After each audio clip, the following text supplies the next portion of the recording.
نحمده ونصلي على رسوله الكريم فأعوذ بالله من الشيطان الرجيم بسم الله الرحمن الرحیم۔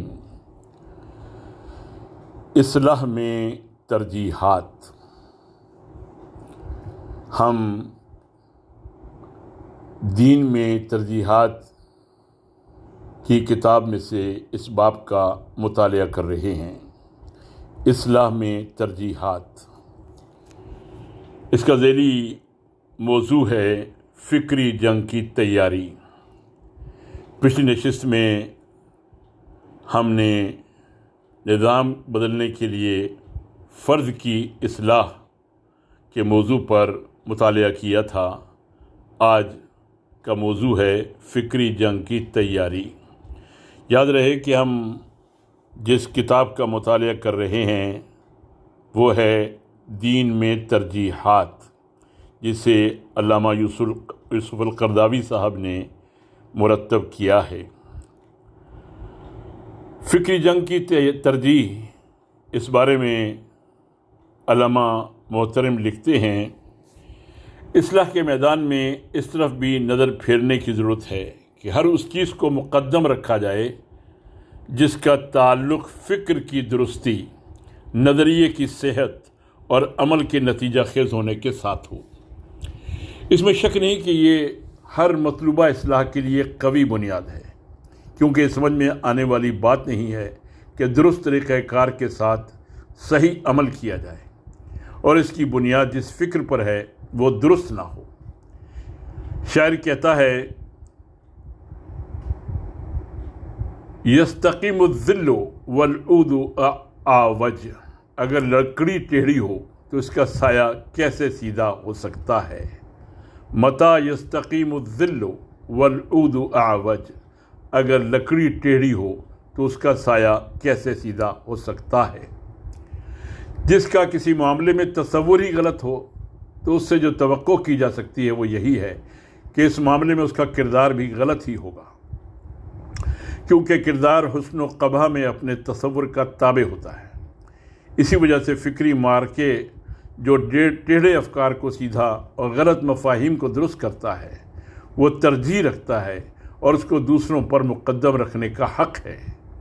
اسی وجہ سے فکری مارکہ جو ٹیڑھے افکار کو سیدھا اور غلط مفاہیم کو درست کرتا ہے وہ ترجیح رکھتا ہے اور اس کو دوسروں پر مقدم رکھنے کا حق ہے۔ یہ قرآن کے ذریعے جہاد کبیر کی ایک قسم ہے جو سورہ فرقان میں مذکور ہے، جو مکی صورت ہے۔ اسی طرح یہ جہاد باللسان بھی ہے جسے حدیث نبوی نے بیان کیا ہے۔ مشرکین سے جہاد کرو اپنے مال، جان اور زبان کے ساتھ، جاہد المشرکین باموالکم وانفسکم والسنتکم، رواہ احمد، ابو داؤد، نسائی و دارمی۔ مسلمانوں کا باہمی فکری مارکہ۔ فکری مارکے کے دو بنیادی میدان ہیں۔ ایک مسلمان حلقے کے باہر یعنی الحاد و دہریت کے خلاف، عیسائی مشنریوں اور مستشرقین کے خلاف جو اسلام پر کھلم کھلا حملہ آور ہیں اور عقیدے، قانون، ثقافت، تہذیب کے خلاف میدان میں ہیں۔ وہ اسلام کی بنیاد پر اٹھنے والی کسی بھی تحریک اور بیداری کے خلاف جنگ کرتے ہیں۔ دوسرا خود مسلمان حلقے کے اندر، جس کا مقصد مسلمان مذہبی تنظیموں کے لیے رخ کی درستی، ان کے سفر کو صحیح راستے پر جاری کرنے اور ان کی حرکت کو غلطی سے بچانے کی کوشش کرنا ہے، تاکہ وہ ایک صحیح ہدف کے لیے صحیح راستے پر اپنا سفر جاری رکھ سکیں۔ ہم اپنی گفتگو اسی حد تک محدود رکھیں گے کیونکہ داخلی اصلاح اصل بنیاد ہے، اس کو ترجیح حاصل ہے۔ اس میں شک نہیں ہے کہ ہمارے یہاں کئی قسم کے دھارے پائے جاتے ہیں۔ ان میں سے چند دھارے یہ ہیں۔ خرافاتی دھارا۔ خرافاتی رخ یا دھارا وہ ہے جو ایسی بنیادوں یا خواص پر قائم ہے جن میں وہ متفرد ہوتا ہے۔ ان میں سے چند خواص یہ ہیں: عقیدے میں اوہام، عبادت میں بدعت، فکر میں جمود، فقہ میں تقلید جامد، کردار میں منفی تاثر، سیاست میں مداہنت اور ہم نوائی۔ حرفی دھارا۔ ایک رخ اور دھارا حرفی ہے۔ یہ دھارا اگرچہ دین کے معاملے میں بڑا سخت ہے اور اس کی دفاع میں شدت سے کام لیتا ہے، مگر اس کے کچھ خصائص بھی ہیں جو اس کے پیروکاروں میں غالب ہوتے ہیں اور جن کی وجہ سے ان کو بھی ایک تفرد حاصل ہے۔ ان کے چند خصائص یہ ہیں: عقیدے میں جھگڑالو پن، عبادت میں شکل پرستی، فقہ میں ظاہریت، اہتمام میں جزویت، روح میں خشک مزاجی، دعوت میں کھردرا پن، اختلاف میں تنگ نظری، انکار و تشدد کا دھارا۔ ایک دھارا ایسا ہے جو پورے معاشرے اور اس کے تمام اداروں سے انکار کی بنیاد پر قائم ہے۔ اس کے بھی اگرچہ بعض افراد جرأت اور اخلاص میں ثانی نہیں رکھتے، مگر اس دھارے کی بھی کچھ خصوصیات ہیں۔ ان میں سے چند یہ ہیں: دین پر عمل کرنے میں شدت اور حتمیت، فرد کی اتنی اہمیت جو اسے معاشرے پر فوقیت دینے کا ذریعہ بنے، اپنے علاوہ سب پر بدگمانی، دین کے فہم اور زمینی حالات اور کائناتی و معاشرتی حقائق کی سمجھ میں افق کی تنگی، وقت سے پہلے چیز کے حصول میں جلد بازی، کسی قسم کے تحفظات کے بغیر کفر کے فتوے میں جلد بازی، قوت کو اہداف کے حصول کا ذریعہ سمجھنا۔ اعتدال پسند دھارا ایک اعتدال پسند دھارا ہے جو دین کے فہم، زندگی کی ضروریات اور دینی اقتدار کے لیے توازن اور اعتدال پر قائم ہے۔ اس کی اپنی کچھ خصوصیات ہیں جن کی بنا پر وہ دوسروں سے ممتاز ہے۔ ان میں سے ایک یہ ہے کہ وہ درج ذیل مبادی پر توجہ مرکوز کرتا ہے، دین کی ایسی سمجھ جس میں جامعیت بھی ہو، توازن بھی اور گہرائی بھی۔ نمبر 2، بغیر کسی لاپرواہی یا خوفزدگی کے زندگی کے حقائق کی سمجھ۔ نمبر 3، اللہ کی سنتوں اور اس کے ان قوانین کی سمجھ جو بدلتے نہیں، خصوصاً انسانی معاشرت کے بارے میں اللہ کی سنت کی سمجھ۔ نمبر 4، مقاصد شریعت کی سمجھ اور ان کے ظاہر پر جمود اختیار کرنے سے اجتناب۔ نمبر 5، ترجیحات کی سمجھ جو موازنات کی سمجھ سے تعلق رکھتی ہے۔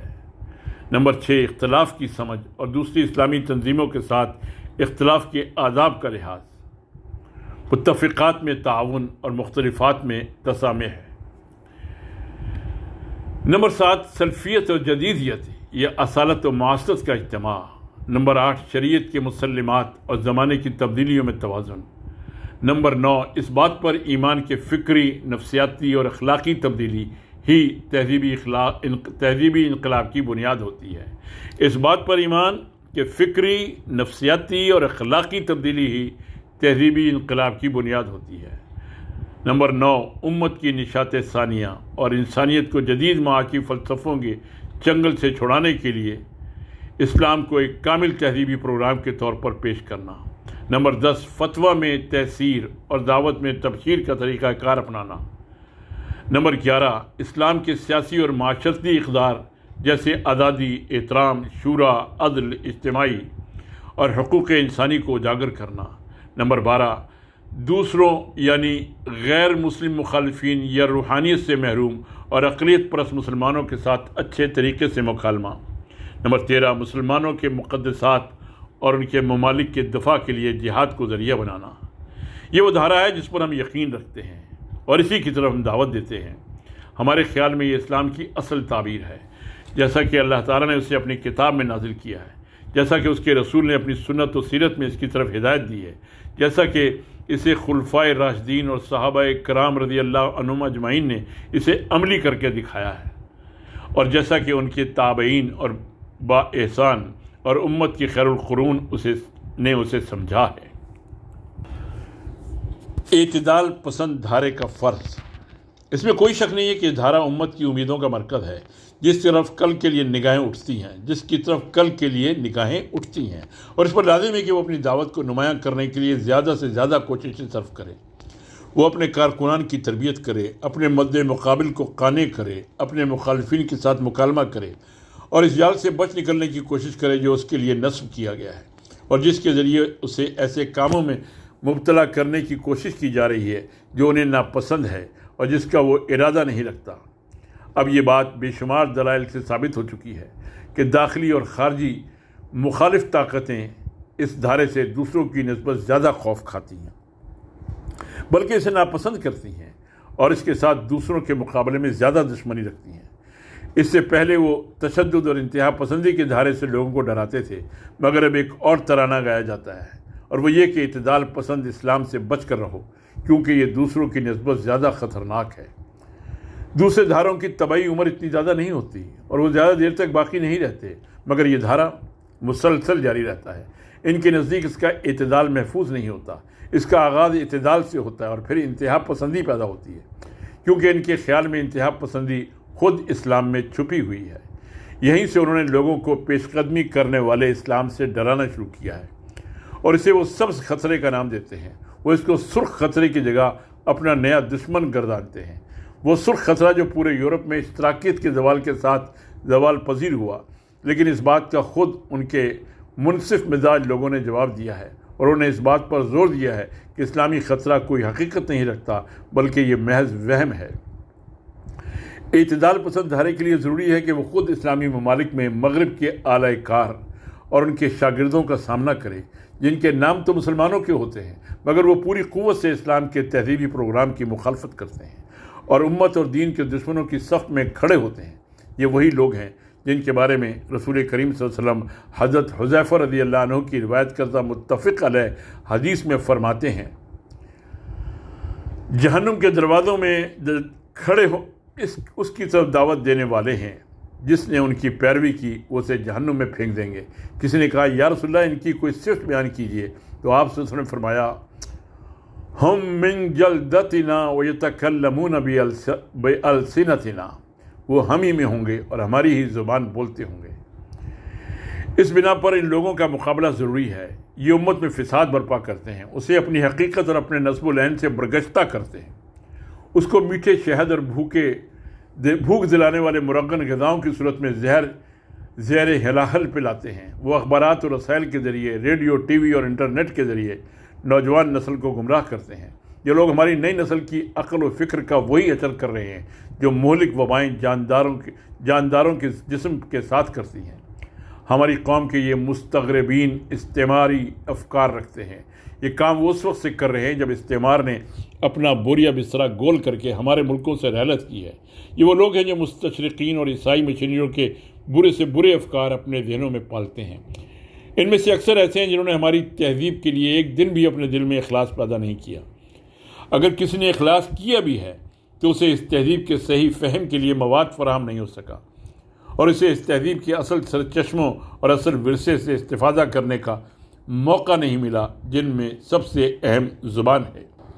ہمارا اصل معرکہ جو خود ہمارے ممالک میں ہمیں درپیش ہے، ان لوگوں کے خلاف ہونا چاہیے جو حقیقتاً حد سے آگے بڑھنے والے ہیں، خواہ وہ سیکولر طبقہ ہو یا وہ مارکسزم کے بقایا میں سے ہوں۔ یہ وہ لوگ ہیں جنہوں نے اب لبرلزم کا لبادہ اڑا ہوا ہے اور انہوں نے اپنے قلم، زبان اور ہر قسم کے اسلحے کو اسلامی بیداری اور امت کی نشاط ثانیہ کے خلاف جنگ میں جھونک دیا ہے۔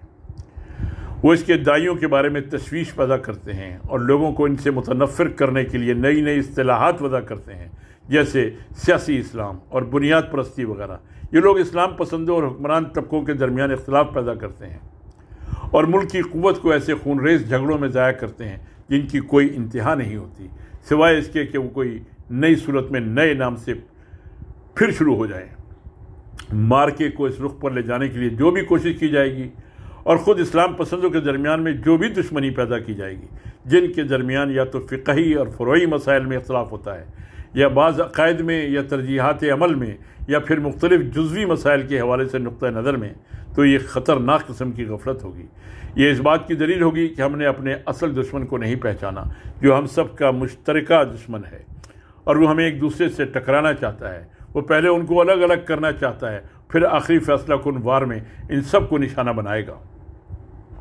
اسلام پسندوں میں اگر کوئی یہ کام لا علمی میں کرتا ہے تو یہ ایک مصیبت ہے، کیونکہ اس مسئلے سے لا علمی بھی ایک بہت بڑا خطرہ ہے، اور ان میں سے کوئی یہ جانتے ہوئے اس طرح کا کام کرتا ہے تو یہ زیادہ بڑی مصیبت ہے اور اس کا خطرہ بھی بڑا ہے، کیونکہ یہ اسلام کے ساتھ، اس کی امت اور اس کی بیداری کے ساتھ خیانت تصور کی جائے گی۔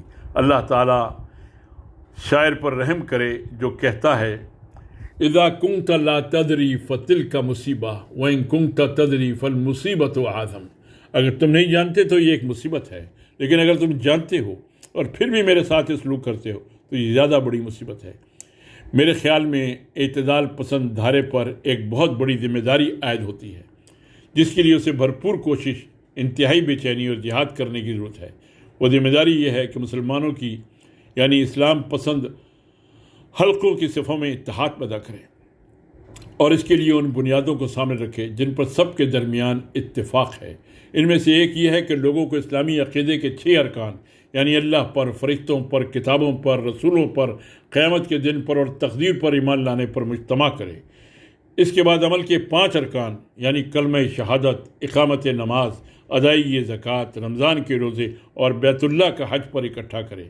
پھر بنیادی فضائل اور اعلیٰ اخلاقی اقدار کو اپنانے اور بنیادی برائیوں اور محرمات خصوصاً ہلاکت خیز کبائر سے اجتناب کی دعوت دے۔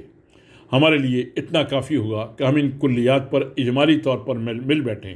کوئی بات نہیں اگر ہم اس کے جزیات اور تفصیلات میں نہ جائیں، کوئی بات نہیں اگر ہم فروع میں اختلاف کریں اور ہمارے جزوی نقطہ نظر میں اختلاف ہو یا ہمارے اتحادات ایک دوسرے سے الگ الگ ہوں۔ یہ ایسے اختلافات ہیں جو دین کے مزاج اور انسانی فطرت کا تقاضا ہیں، بلکہ کائنات اور زندگی کے حقائق بھی ان کی تائید کرتے ہیں۔ میں نے اپنی 1 سے زائد کتابوں میں ذکر کیا ہے کہ اس میں کوئی معنی نہیں ہے کہ اسلام کے لیے کام کرنے والی جماعتوں میں تعدد ہو، بشرطے کہ ان کا تعدد تنوع اور تخصص کی بنیاد پر ہو، نہ کہ مخالفت اور منافرت کی بنیاد پر۔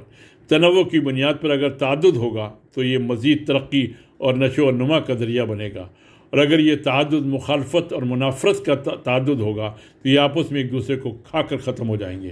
اب ایسی فکری اور عملی کوششوں کی ضرورت ہے جو مسلمانوں کو خدمت دین کے ایک پلیٹ فارم پر اکٹھا کر دیں تاکہ اسلام کی دعوت کامیابی سے ہمکنار ہو، اس کی شریعت حکمران بن جائے اور اس کی امت ایک ہو جائے، تاکہ امت کے مختلف ٹکڑے ایک ہوں، ان کے اندر اعتماد کی فضا پیدا ہو، رواداری اور حسن ظن کی روح پروان چڑھے اور نفس کو خود پسندی، غرور و تکبر، دوسروں پر الزامات اور ان کو حقارت کی نگاہ سے دیکھنے کی آفات سے پاک کیا جائے۔ رسول اللہ صلی اللہ علیہ وسلم فرماتے ہیں آدمی کے لیے اتنی برائی کافی ہے کہ وہ اپنے مسلمان بھائی کی تحقیر کرے۔ رواہ المسلم عن ابو ہریرہ رضی اللہ تعالیٰ عنہ۔ میری رائے میں یہ کام آج کے دور میں اسلامی تنظیموں کی سطح پر سب سے اہم اور سب سے مقدم ترجیحات میں شامل ہے۔ اگر اسلام پسند حلقے تقسیم و تشدد کے اس خطرے سے متنبع نہیں ہوتے جس میں وہ پڑے ہوئے ہیں تو عنقریب ایک دوسرے کو کھا جائیں گے اور مخالف اسلامی قوتوں کے خونی پنجے اور ان کے تیز دانت ان کو پھاڑ کھانے کے لیے موجود ہوں گے۔ یہ دھارے اور تنظیمیں یکے بعد دیگرے نشانہ بنتی رہیں گی یہاں تک کہ سب ختم ہو جائیں۔ اگر ہم میں اتنا دم خم نہیں ہے کہ مشرق سے لے کر مغرب تک پوری امت کو اکٹھا کر لیں تو کم از کم ہم یہ کوشش ہی کر لیں کہ اسلامی بیداری کے لیے برپا بڑی بڑی تنظیموں کی قوت کو منظم کر لیں جن کے درمیان مکالمہ اور مفاہمت کا امکان موجود ہے، اور یہ اس طرح ممکن ہوگا کہ ہم اپنے اندر کی سختی کو کچھ قابو کریں، آپس میں کسی انتہا پر نہ رہیں، فکری میدان میں ایک دوسرے کے قریب ہوں، اپنے نقطہ نظر کو منظم کریں، بنیادی اور انجام کے لحاظ سے اہم مسائل پر یکجائی اختیار کریں، جو چیزیں متفق علیہ ہیں ان میں ایک دوسرے کے ساتھ تعاون کریں، اور جن امور میں اختلاف ہے ان کے بارے میں تسامح سے کام لیں۔ یہ مفاہمت، تعاون اور اجتماع ایک دینی فریضہ اور زندہ رہنے کے لیے ایک بنیادی ضرورت ہے۔ اگر ہم ایک فکر آپس میں جمع نہیں کر سکتی تو کم از کم مشترکہ مصائب ہی میں ہمیں ایک کر لیں کر لیں جیسا کہ شوقی کہتا ہے، اے ابن طلحہ اگر ہمیں جنس نے ایک دوسرے سے الگ کر دیا ہے تو کوئی بات نہیں، مصائب مصیبت زدگان کو آپس میں ملا دیتی ہیں۔ فَإِن يَكُنِ الْجِنسُ يَا ابْنَ طَلْحَةَ فَرَّقْنَا إِنَّ الْمَصَائِبَ يَجْمَعْنَا الْمُصَابِينَ۔ اے ابن طلحہ اگر ہمیں جنس نے ایک دوسرے سے الگ کر دیا ہے تو کوئی بات نہیں، مصائب مصیبت زدگان کو آپس میں ملا دیتی ہیں۔ شریعت کا نفاذ یا تربیت و آگاہی۔ ترجیحات کے حوالے سے جن باتوں میں خلل پیدا ہوا ہے ان میں ایک یہ ہے کہ اسلامی حلقے میں کام کرنے والے زیادہ تر لوگ اور خاص طور پر تشدد پسند اپنی پوری توجہ اس بات کی طرف کیے ہوئے ہیں جسے وہ اسلام کا عملی نفاذ کہتے ہیں۔ اس سے ان کے مراد شریعت کا قانونی پہلو ہوتا ہے، بطور خاص سزائیں مثلا حدود، قصاص اور تعزیرات وغیرہ۔ یہ پہلو تو اسلام کا ایک جز ہے اور اس میں کسی شک کی گنجائش نہیں کہ اس سے غفلت اور اعراض جائز نہیں ہے، مگر اس کے مطالبے میں مبالغہ اور ہر مقام پر اس کو موضوع بحث بنانا اور اسے دین کا سرا، اس کا عمود اور بلند ترین چوٹی قرار دینا ایک ایسی حرکت ہے جس کے اسلامی فکر اور اسلامی عمل پر برے اثرات پڑتے ہیں۔ دوسری طرف عام لوگ بھی اس سے غلط طور پر متاثر ہوتے ہیں اور اسلام اور اس کی شریعت کے دشمن تو اس موقع کو غنیمت جانتے ہوئے اس سے فائدہ اٹھاتے ہیں۔ میں اکثر کہا کرتا ہوں کہ صرف قوانین سے معاشرے نہیں بنتے ہیں، نہ ان سے قومیں وجود میں آتی ہیں۔ معاشرے اور قومیں جو بنتی ہیں تو تربیت اور علم سے بنتی ہیں۔ معاشرے اور قومیں جو بنتی ہیں وہ تو تربیت اور علم سے بنتی ہیں، پھر قوانین ان کی تنظیم اور حفاظت کرتے ہیں۔ معلوم ہوا کہ فی الحال ہمارا فرض یہ بنتا ہے کہ اس مسئلے کو اتنی ہی اہمیت دیں جتنی اہمیت فکری اور عملی طور پر حقیقت میں اس کی ہے۔ اس کام کے لیے ایسے مواقع پیدا کیے جائیں جن میں صلاحیتوں سے فائدہ اٹھانے اور نوجوانوں کی تیاری میں مدد ملے، اور ایک کامل اسلامی نظام تعلیم و تربیت کا مطالبہ کیا جائے جو ماں کے گود سے لے کر یونیورسٹی سے فراغت تک بچے کی نگرانی اور اس کی مکمل نگہداشت کرے۔ اس کے لیے جن چیزوں کی ضرورت ہوگی ان میں سے چند یہ ہیں: مناسب طریقہ کار اور دلچسپ اسلوب اختیار کرنا، سمعی و بصری آلات کو بروئے کار لانا، جدید ٹیکنالوجی سے مدد لینا جس کے ذریعے انسانی زندگی کے لیے دین کی ضرورت کا احساس پیدا ہو، اسلام کی جامعیت اور اس کے احکام کی صحت کا یقین ہو جائے، اس کی کتاب کا اعجاز، اس کے رسول کی عظمت، اس کی تہذیب کا توازن اور اس کی امت کا دوام ان کے دلوں میں اجاگر ہو جائے۔ یہ تربیت صرف دینی تعلیم یا اسلامی نظام تعلیمی میں مطلوب نہیں ہے، بلکہ یہ بغیر کسی جعلی پن کے تمام سائنسی اور ادبی علوم کے نصاب میں ضروری ہے۔ اس کی ضرورت کو سائنس اور معاشرتی اور ادبی علوم میں محسوس کیا جانا چاہیے۔ تعلیمی سرگرمیوں کے علاوہ اس کا احساس عمومی فضا میں بھی ہونا چاہیے تاکہ یہ ایک مسلمان نسل کی تیاری میں مددگار ثابت ہو، ایسی نسل جو اللہ پر ایمان رکھتی ہو، اپنے دین اور اپنی امت پر فخر کرتی ہو، اور روحانی، عقلی، جسمانی اور وجدانی طور پر اپنے اندر کمال رکھتی ہو۔ وہ اپنے رب کے ساتھ مخلص، اپنے ملک کا خادم، دوسروں کے ساتھ رواداری پر عمل پیرا اور پوری انسانیت کی بھلائی کے لیے کام کرنے والی ہو۔ یہ بھی ضروری ہے کہ درآمدہ لادینی فلسفوں اور پروگراموں کا راستہ روکا جائے جو دینی روح سے خالی اور اللہ کے وجود، انسان کے مقام، زندگی کی حقیقت، اس جہاں کی وجہ پیدائش اور دین و دنیا کے تمام معاملات میں اسلامی فلسفے کے خلاف ہیں۔ اس کے ساتھ کچھ اور مناسب مواقع ذرائع ابلاغ اور ان میں مہارت کے لیے بھی فراہم ہونے چاہیے جو ہماری انفرادی اور اجتماعی زندگی میں ایک مؤثر ہتھیار بن گیا ہے، اور اب یہی ذہن سازی کا کام کرتے ہیں، لوگوں کے میلانات پیدا کرتے ہیں، خاص ذوق پر پروان چڑھاتے ہیں اور زیادہ تر لوگوں کے لیے فکری اور نفسیاتی رخ متعین کرتے ہیں۔ یہ کسی طرح بھی جائز نہیں ہے کہ اس میدان کو ان لوگوں کے لیے کھلا چھوڑ دیا جائے جو اسلام پر اس لحاظ سے ایمان نہیں رکھتے کہ یہ ایک مسلمان فرد اور مسلمان معاشرے کے لیے فکر، کردار اور میل جول میں اعلیٰ ترین ماخذ ہیں۔ ضروری ہے کہ ہم دو بنیادی اور کامل محوروں پر کام کریں۔ ایک یہ کہ ہم ہر میدان میں اور ہر سطح پر مسلمان ماہرین ابلاغ تیار کریں جو اسلام کی صحیح نمائندگی کر سکیں اور اپنے دور کے عظیم امکانات کے بھی درست ترجمان بن سکیں۔ اس میں ان لوگوں کو بھی شامل کیا جا سکتا ہے جو موسیقی، اداکاری اور ڈرامے جیسے فنون میں مہارت رکھتے ہیں۔ اس مقام پر ہمیں ایسے لوگوں کی بھی ضرورت ہوگی جو مواد تیار کریں، ایسے لوگوں کی بھی جو اسے مکالمات میں تبدیل کریں، اور ایسے لوگوں کی بھی جو اسے تمثیلاً پیش کر سکیں اور اس کی اداکاری کر سکیں۔ اسی طرح اسے عملی شکل دینے والے اور تدوین و تہذیب کر کے آخری شکل دینے والے ماہرین کی بھی ضرورت ہوگی۔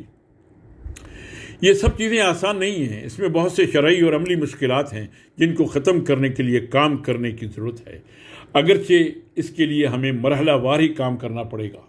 بہرحال اس کے لیے ہمیں ایسا منصوبہ تشکیل دینے کی ضرورت ہے جس کے اہداف مقرر ہوں، جس کے وسائل واضح ہوں اور جس کے مراحل معلوم ہوں تاکہ کمی کوتاہی کو بروقت دور کیا جا سکے اور عمارت کو مضبوط کیا جا سکے۔ دوسرا کام یہ ہے کہ موجودہ ماہرین ابلاغ اور فنکاروں کو اپنے ساتھ ملائیں۔ اس میں کوئی شک نہیں ہے کہ ان میں ایسے لوگ ہیں جو صوم و صلاۃ کے پابند ہوتے ہیں، مگر وہ اپنی تعلیم و تربیت کے نتیجے میں سمجھتے ہیں کہ وہ جو کچھ کر رہے ہیں وہ نہ اسلام کے خلاف ہے اور نہ ان پر اللہ غضب نازل کرنے والا ہے۔ بعض اوقات ان میں کوئی ایسا بھی ہوتا ہے کہ اس کو یہ بات تو معلوم ہوتی ہے، مگر وہ جو زندگی گزارتے ہیں اور جن عادات کے وہ عادی ہوتے ہیں اس کا ان پر غلبہ ہوتا ہے۔ ہمارا فرض یہ ہے کہ ان لوگوں پر محنت کریں تاکہ وہ دین کی سمجھ حاصل کریں اور اپنے رب کی طرف لوٹ کر اللہ کی طرف دعوت دینے والوں کے قافلے میں شامل ہو جائیں۔ مجھے پچھلے چند سالوں سے معلوم ہوا ہے کہ متعدد فنکاروں نے اپنے کام سے توبہ کی ہے اور فنکاراؤں کی بھی ایک بڑی تعداد اپنے رب کی طرف لوٹ آئی ہے، مگر ان میں سے زیادہ تعداد ان لوگوں کی ہے جنہوں نے اپنے دین کو بچا لے جانے اپنی نجات کی خاطر اداکاری بھی چھوڑ دی ہے اور اپنے سابقہ دوستوں سے میل جول سے بھی ہاتھ کھینچ لیے ہیں۔ ان کے لیے اس سے بہتر یہ تھا کہ اس مشکل معرکے میں ڈٹے رہتے اور اس پر مشقت میدان کو اپنے قابو میں رکھتے۔ ضرورت تھی کہ وہ بھی وہی بات کہتے جو حضرت عمر رضی اللہ تعالیٰ عنہ نے اپنے اسلام لانے کے بعد کہی تھی، خدا کی قسم کوئی جگہ نہ رہے گی جس میں میں نے جاہلیت کی پکار بلند کی ہو، مگر اب میں ضرور وہاں اسلام کی پکار بلند کروں گا۔ واللہ لا یبقى مکان کنت اعلنت فیہ الجاہلیہ الا اعلنت فیہ الاسلام۔ خدا کی قسم کوئی جگہ نہ رہے گی جس میں نے جاہلیت کی پکار بلند کی ہو، مگر اب میں ضرور وہاں اسلام کی پکار بلند کروں گا۔ یہ کام سب کے ایک دوسرے کے ساتھ تعاون اور مشکلات پر قابو پائے بغیر ممکن نہیں ہوگا۔ وما علینا الا البلاغ۔